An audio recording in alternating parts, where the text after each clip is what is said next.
Praise the Lord. Hallelujah. പ്രിയ സഹോദരങ്ങളെ, ഇന്ന് ശനിയാഴ്ച അമ്മയോട് ചേർന്ന് പ്രാർത്ഥിക്കാം.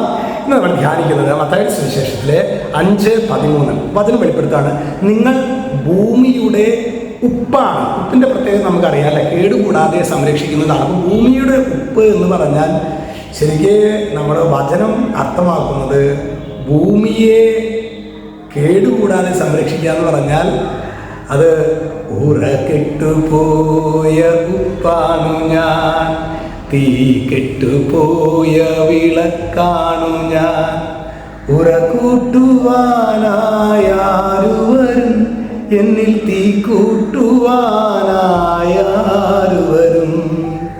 യേശുവേ, അതിനാണ് യേശുവിനെ കയറി പോണതാണ്. അവ ശരിക്ക് യേശുവിനോട് പ്രാർത്ഥിക്കർത്താവേ, മുറ കെട്ടുപോയ ഉപ്പ് പോലെയാണ് ഇന്ന് എൻ്റെ അവസ്ഥ. ഒന്നിനും കൊള്ളില്ല. വെറുപ്പ്, വൈരാഗ്യചിന്ത, അസൂയ, അതുപോലെ തന്നെ നിസ്സംഗത, ആത്മീയ മരവിപ്പ്, പ്രാർത്ഥിക്കാൻ തോന്നുന്നില്ല, കുർബാന സജീവമായിട്ട് പങ്കെടുക്കാൻ പറ്റുന്നില്ല, യാന്ത്രികമായിട്ട് കുടുംബ പ്രാർത്ഥനയിൽ പങ്കെടുക്കുന്നു, നേർച്ചയോട് കുമ്പസാരിക്കാൻ പറ്റുന്നില്ല, എല്ലാവരോടും ദേഷ്യം, വെറുപ്പ്, അയൽപ്പക്കാരായിട്ട് സ്നേഹമില്ല. ഞാനൊരു സ്വാർത്ഥതയിൽ നിന്ന് സ്വാർത്ഥതയിലേക്ക്, സ്വാർത്ഥതയുടെ കൂടാരമായിട്ട് മാറുന്നു, സ്വാർത്ഥതയുടെ അരൂപമായിട്ട് മാറുന്നു.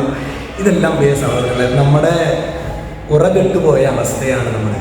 അതെനിക്കറിയാം, കേട്ട് ഇഷ്ടപ്പെട്ടു. നിങ്ങൾ പറ്റുകയാണെങ്കിൽ ഗൂഗിളിൽ സെർച്ച് ചെയ്തത് ഉറകെട്ടുപോയ ഉപ്പാണു ഞാൻ, തീ കെട്ടുപോയ വിളക്കാണു ഞാൻ. ഈ ഉറ കൂട്ടുന്നത് യേശുവാണ്.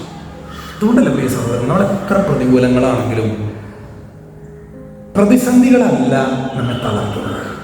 പ്രതിസന്ധികൾ കൂടുന്തോറും കർത്താവിൻ്റെ സംരക്ഷണം നമ്മുടെ കൂടെയുണ്ട്.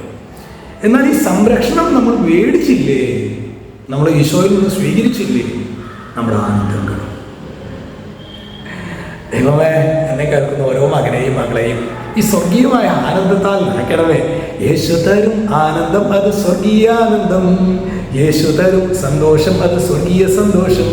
ആർക്കു വേണം, ആർക്കു വേണം, ആർക്കത് വേണം. ദൈവമേ, അത്തരത്തിലുള്ള സ്വർഗീയ ആനന്ദവും സന്തോഷവും ഈ ശുശ്രൂഷയിൽ പങ്കെടുക്കുന്ന ഓരോ മക്കൾക്കും നൽകണമേ. യേശുക്രിസ്തുവിന്റെ നാമത്തിൽ ഇപ്പോഴും എപ്പോഴും എന്നേക്കും